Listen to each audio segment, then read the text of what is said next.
पुष्पायाश्च पुष्पिणीः बृहस्पति प्रसूतास्तानो मुञ्चन्पकुंहसः ओम उक्षान्नाय वसान्नाय सोम पृष्ठाय वेदसे सोमैर्विदेमाग्नये मरुतः पूत्वा सुशुभस्वर्गादुना सोमं पिबतु श्री महासुदर्शन समेत बलभद्र सुभद्रा श्री जगन्नाथ देवताभ्यो नमः फलोदक स्नानं समर्पयामि ओम भूर्भुवः स्वः निराजनं करिष्ये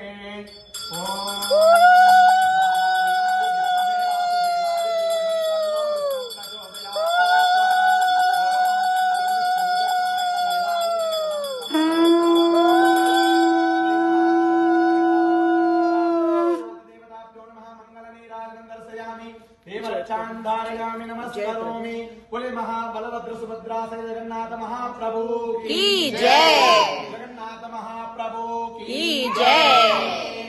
अथ ध्यानम् ओम श्री परमात्मने नमः। अथ विष्णु सहस्रनाम स्तोत्रम् ओम शुक्लांबरं विष्णुं शशिवर्णं चतुर्भुजं प्रसन्नवदनं ध्याये सर्वविघ्नोपशान्तये।